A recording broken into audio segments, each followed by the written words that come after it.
नमस्कार मित्रांनो, हृदयस्पर्श let's explore the society या यूट्यूब चॅनलमध्ये आपणा सर्वांचं स्वागत.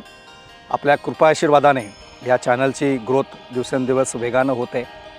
चॅनल मॉनिटाईज होऊन आपण पुढे पाऊल टाकत आहोत. त्याकरिता प्रथमतः आपण सर्वांना मनपूर्वक धन्यवाद तथा मी ऋणनिर्देश व्यक्त करतो. मित्रांनो, आज एका वेगळ्या विषयावर आणि एका वेगळ्या कार्यक्रमाचं मी आमंत्रण आपणास देणार आहे. डॉक्टर बाबासाहेब आंबेडकर म्हणतात, शिक्षण हे वाघिणीचं दूध आहे आणि ते पिल्यावर माणूस गुरगुरल्याशिवाय राहणार नाही. आणि या देशाची, या राष्ट्राची प्रगती केवळ शिक्षणाच्या जीवावर होत आहे. येणारा काळ, येणाऱ्या दिवसांमध्ये हे राष्ट्र तरुणांच्या खांद्यावर सन्मानानं उभं राहणार आहे. आणि त्यासाठी शिक्षण क्षेत्राची प्रगती, शिक्षण क्षेत्राची वाटचाल ही सकारात्मक दिशेनं होणं काळाची गरज आहे. आपणास मला सांगण्यास आनंद होत आहे, गेली 10-12 वर्षापूर्वी अशा एका व्यक्तिमत्वानं शिक्षण क्षेत्रामध्ये आमूलाग्र बदल घडावेत, शिक्षकांच्या पाठीशी खंबीरपणे कोणतरी उभं राहावं आणि ही शिक्षकांची चळवळ गतीनं पुढं सरकावी म्हणून शाळा वाचवा शिक्षक वाचवा ह्या नावाचं अभियान सुरू केलं. आणि त्या अभियानाला आज खूप मोठ्या वेगानं प्रगती होत आहे, खूप वेगानं गती मिळत आहे. ह्या अभियानाचे प्रणेते जे आज कोकण विभाग शिक्षक मतदारसंघाचे आमदार आहेत, आदरणीय श्री ज्ञानेश्वर म्हात्रे सर यांनी काही वर्षांपूर्वी सुरू केलेलं हे अभियान, शिक्षकांचा आमदार शिक्षकच असला पाहिजे, कारण त्यालाच या शिक्षण क्षेत्रातल्या समस्यांची जाण असते. आणि म्हणून 10-12 वर्षापासून हे अभियान सुरू झालं. आणि 2023च्या जी निवडणूक झाली विधान परिषदेची शिक्षण मतदारसंघाची, कोकण विभाग शिक्षक मतदारसंघाची, त्या मतदारसंघातून आदरणीय श्री ज्ञानेश्वर म्हात्रे सर मोठ्या मताधिक्याने विधान परिषदेमध्ये दाखल झाले.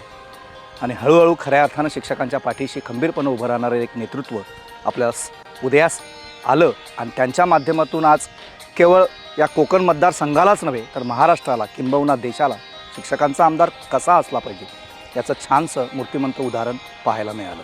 तर मित्रांनो, शाळा वाचवा शिक्षक वाचवा हे अभियान आदरणीय ज्ञानेश्वर म्हात्रे सरांनी सुरू केलं. आणि या अभियानाला बळकटी यावे आणि शिक्षकांचा आमदार शिक्षकच असला पाहिजे आणि शिक्षकांच्या पाठीशी खंबीरपणे उभं राहता यावं यासाठी एक मजबूत विचारपीठ उपलब्ध केलं. ते 2 ऑक्टोबर 2024 रोजी शिवछत्रपती शिक्षक संघटना महाराष्ट्र राज्य ह्या संघटनेची निर्मिती करून, ज्या संघटनेला येत्या ऑक्टोबर महिन्यामध्ये 2 वर्ष पूर्ण होत आहेत.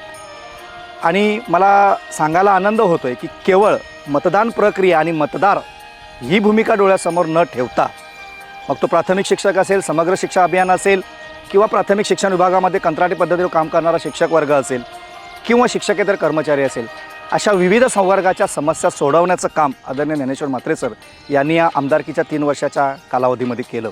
आणि म्हणून पुढील काळामध्ये महाराष्ट्राच्या कानाकोपऱ्यामध्ये ही संघटना पोहोचावी आणि शिक्षण क्षेत्राला एक चांगली दिशा मिळावी म्हणून ही शिवछत्रपती शिक्षक संघटना आम्ही महाराष्ट्राच्या कानाकोपऱ्यामध्ये पोहोचवत आहोत. तिचंच पहिलं पाऊल महाराष्ट्राचं मिनी महाबळेश्वर म्हणून ओळखलं जाणारं, छत्रपतींच्या पदस्पर्शाने पावन झालेली जव्हारची ऐतिहासिक भूमी, या भूमीमध्ये पालघर जिल्ह्याचं पहिलं अधिवेशन पार पडत आहे. ते 2 ऑगस्ट 2026 रोजी साई पॅलेस जव्हार येथे. ह्या अधिवेशनाला महाराष्ट्र राज्य शिवछत्रपती शिक्षक संघटनेचे संस्थापक अध्यक्ष आमदार माननीय श्री ज्ञानेश्वर म्हात्रे सर स्वतः उपस्थित राहून मार्गदर्शन करणार आहेत. सोबत राज्य काउन्सिल, सोबत कोकण विभागाची कार्यकारिणी, जिल्ह्यातले पदाधिकारी आणि सर्व शिक्षक संवर्ग या ठिकाणी उपस्थित राहणार आहेत. मी या व्हिडिओच्या माध्यमातून आपणा सर्वांना सस्नेह निमंत्रित करतो की त्या ठिकाणी केवळ माध्यमिक संवर्गामध्ये काम करणाऱ्या शिक्षकांना उपस्थित राहावं ही आमची भूमिका नसून प्राथमिक शिक्षक संवर्ग असेल, समग्र शिक्षा अभियान असेल, सर्व शिक्षा अभियान असेल, सोबत शिक्षकेतर कर्मचारी असेल, ज्युनियर कॉलेज, सिनियर कॉलेज, आश्रमशाळा, ज्या शासकीय अनुदानित आश्रमशाळांच्या माध्यमातून विविध प्रश्नांना वाचा फोडण्याचं काम आदरणीय ज्ञानेश्वर म्हात्रे सरांनी केलं आहे.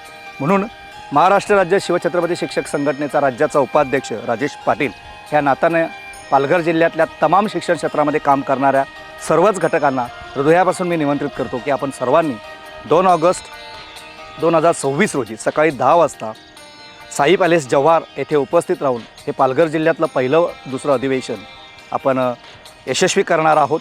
ह्या अधिवेशनात काय मिळणार आहे तर शिक्षण क्षेत्रामध्ये येऊ घातलेल्या समस्या, तूर्त परिस्थितीमध्ये कोणकोणत्या प्रश्नांना वाचा फोडायला पाहिजे आणि संघटन मजबूत करण्याच्या दिशेनं आपण पाऊल टाकणार आहोत. मी पुन्हा एकदा आपणा सर्वांना निमंत्रित करतो. माझ्या हातामध्ये आपण पाहत असाल हे 2 ऑगस्टचं निमंत्रण पत्रक माझ्या हातामध्ये आहे.